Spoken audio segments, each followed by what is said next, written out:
a very good evening to you from wherever you're watching. As this is Herman Manyora's YouTube channel, and my name is Ivan Sokinyi. Welcome yet to another interesting episode of the Candid Talk.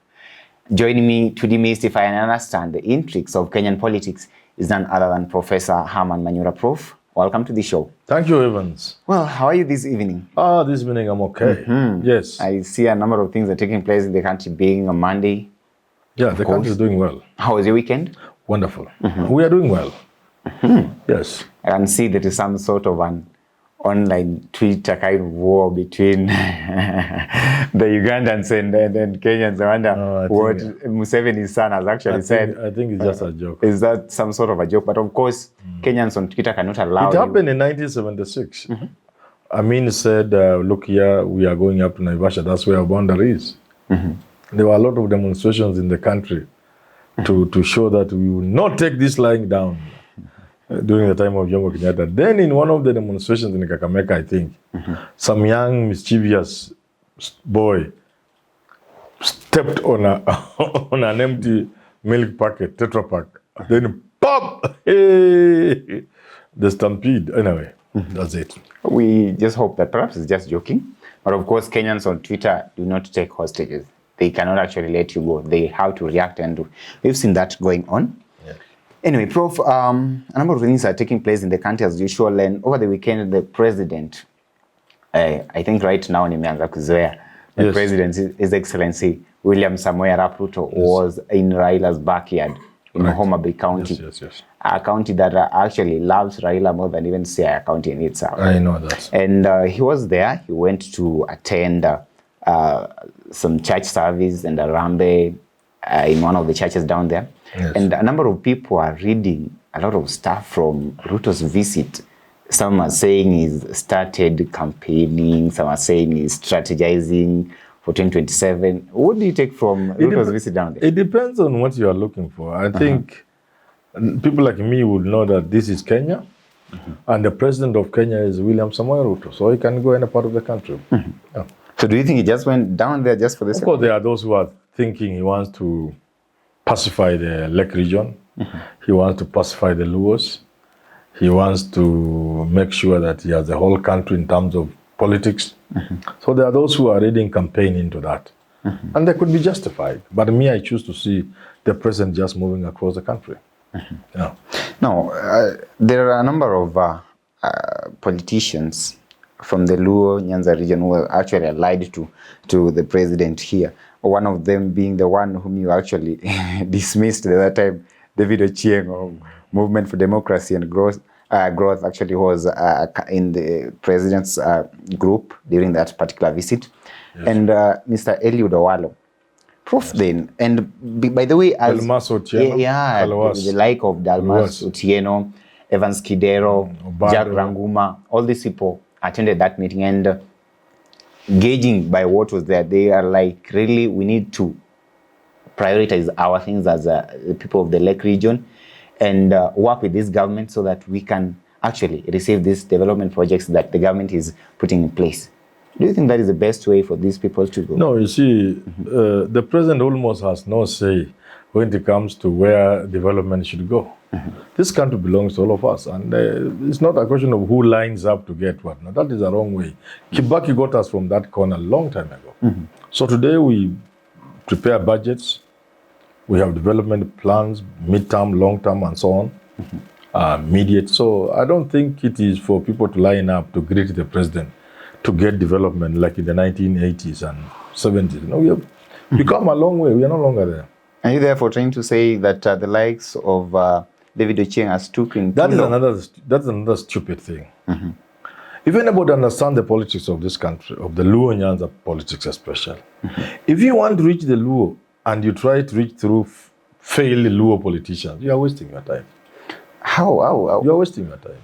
Of course, David Ochieng is. You cannot reach the Luo through Dalmas Otieno. You cannot reach the Luo through David Ochieng, through my friend Obado, through all those people. You will fail because you are rubbing people the wrong way. Remember, people are hurting. They may show you their teeth, but they are hurting inside. You do not reach the Luos through people Luos don't consider to be their leaders. You reach the Luo through their leaders, and their leaders are known. And I would advise my friend Owalo not to go in that direction. I'll actually look for him to tell him. Don't put yourself together with these failed politicians. No. I would want somebody like Eliud Owalo to pursue the path of Robert Ouko. You cannot compare Robert Ouko to Kina Kaliech or Dongo Mamo. People who chose to go against their community in working with Moi. You cannot be a J.J. Kamotho. You see, you will fail. As promising person like Owalo must refrain from working with Luo rejects in order to bring development to the Luos. The Luos can return that development to you. And they should ask to you. The Luos are very proud people. They rather die on their knees, on their feet, than get your development on their knees. The Luos will not get it. And the Luos will not accept those failed politicians. So if you want to reach the Luos, if you are William Ruto, avoid that path. That path has been tried, it has not worked. It has not worked.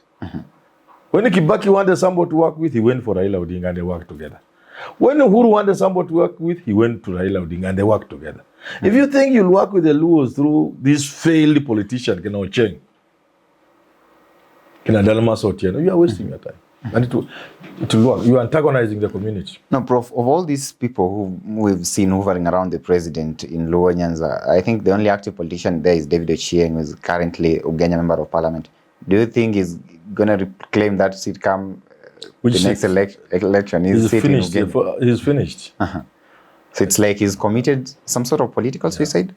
He would not. When we say people are finished, sometimes they make it, people say, you said this. But we know what we are saying. Are you therefore trying to allude to the fact that these are failed politicians who may not help the president, perhaps even in 2027?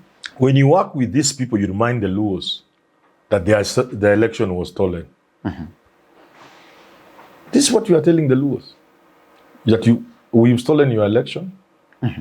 We messed your leader. We messed Raila Odinga. And we are willing to show you the middle finger by working with these people. The Luos will not take it. So if your intention as William Ruto was to reach out to the Luos and work with them, then that's the wrong path. Don't work through those people. Look for really Luo leaders. And my friend and other friends of mine, like David Ochieng, they have gone the wrong way. Prof, according to you here, who are now these real Luo leaders who the president should look for? But Luo leaders begin with Raila Odinga. Raila is a national leader, but he's also the Luo leader. So are you therefore trying to suggest that he should actually talk to Baba himself? So and Baba is not even a bad man. There's no politician like Baba in this country. People who have hurt Baba, he talks to them. Moi tortured Baba, messed his youthful life. But Baba worked with him. Kibaki stole Baba's victory. Baba worked with him. The Supreme Court said that Uhuru had not beaten Baba. But Baba allowed Uhuru to complete his term. So what is so difficult to talk to Baba? And even if it's not Baba, maybe Baba may not want, perhaps for some reason, I don't know. Why not work with people like Orengo, Kinanyang Nyong? And there's no way they will refuse. I don't see Anyang Nyong, I don't see Orengo refusing to work with Ruto for the purpose of the people of Luo Nyanza and their county. How would they refuse? But when you go and look for people Luos have rejected, people who are eating with the enemy, people who are going to bed with enemies of the Luo people, then you don't want the Luo people to on that Orengo part, Prof, somebody said that Orengo is Baba and Baba is Orengo. Yes. There's no particular moment that you can find Orengo working with actually somebody who Baba does not actually approve. Some say so. You know, unless Baba has a very good reason for not wanting to work with Ruto. There's no way you can stop Orengo from working with Ruto. How? I don't see it happening. I don't even find it difficult that Baba can work with Ruto. I don't think it's difficult. He has proved it over the years. He's a man with a big heart. Okay. You can take a hammer, beat him, but he wakes up, stands up, greets you, and you eat together. Yeah. We've seen Moses Kuria calling Luos all manner of things, calling Raila all manner of things. But then you find them at Kosere, Ronaldo, my friend's place. They are eating samaki. Baba has a big heart. There are no people like Baba. I've not met them in this country. There are few even in the world. People of that. So why do you want to work with people that remind the Luos what has happened to them? Rightly or wrongly? Whether true or not true, the Luos believe this election was stolen, just like many other Kenyans. And they believe the people who are stealing this election are the names you have given, together with the other side. How do you work with them? You work with three people recognize that they are leaders. And then these others will also come on board later. Because people normally come on board. If you go it the right way, the Kibaki way, the Moi way, the Uhuru way, you work with the Luo, you work with the Luya, you work with the Kalenjin, you work with the Gikuyu. But by going to work with their leaders, sio vibaraka. Usiwezi fanya kazi na vibaraka na jamii furahi. No, Prof. Presidential visits are viewed as one of the most perhaps important events in this country. Like when a president visits a place, the leaders are supposed to be there to welcome him and perhaps show people here is our president. Finally, noticeably, Homa Bay County Governor Gladys Wanga was a no-show in that kind of event. Same to the area member of parliament, lawyer George Peter Opondo Kaluma. He was out actually missing, and in fact I saw him tweet and say that next time you decide to visit my constituency, please let me know so that I can welcome you. Of course, Gladys Wanga said that she had other delegations elsewhere. So what do you read from these leaders missing? In fact, her seat was just there vacant. Nobody sat on it. The governor's seat was there, and yet she was nowhere. You know what? I don't know why Gladys Wanga didn't go. I've not talked to her. Kaluma, I've seen on Twitter, she's saying he didn't even have fare. Yeah, I heard him say that. Yeah. But you see, the idea is, if you organize something without those people, Gladys Wanga should not be invited to attend. If you want her to attend, she should be the one organizing it. But if you choose to come with Vibaraka, I wouldn't attend.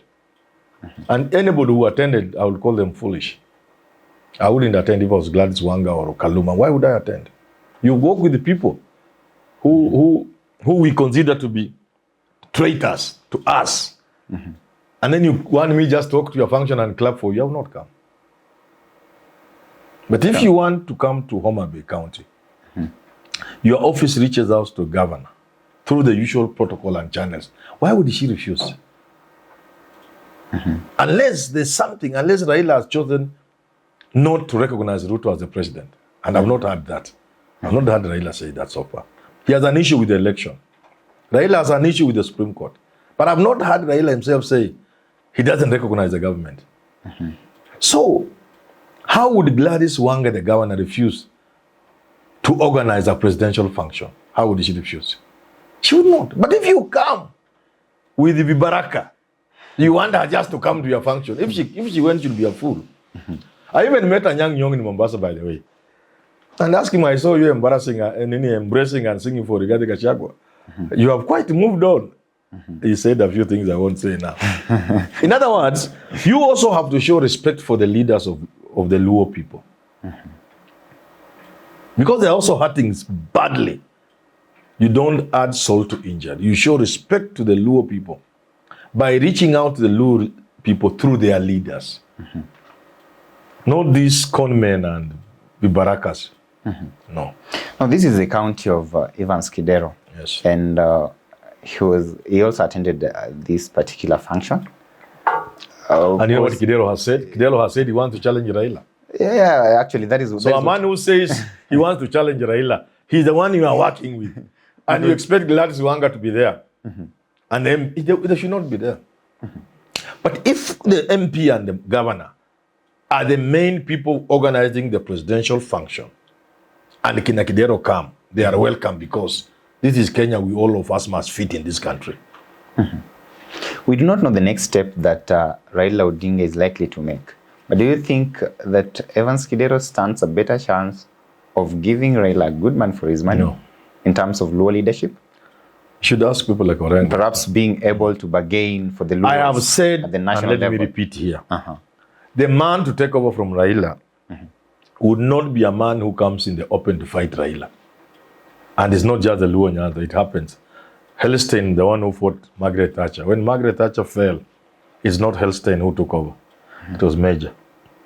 When you fight somebody, when they are still in office, taking over from them is always not easy. It's not always easy. It is not all, especially if you do so directly. That tumefika mahali we want to replace Raila because he has wasted the Luos. Time for change has come. When do you change? Not the Luos. So this antagonistic approach of Evans Kidero is uncalled for. It will take him nowhere.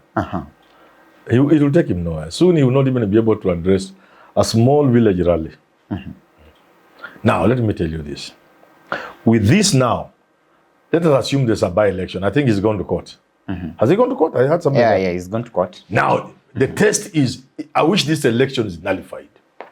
If he gets 20% of the votes of Homa Bay, he would really have tried. You don't antagonize Raila and go back to the people. You scheme. You play your game cleverly without antagonizing Raila. You lose an election like that, you greet Gwanga. You go back to the grassroots slowly, and people, you endear yourself to the people. So Kidero, he shot himself in the foot. Yeah.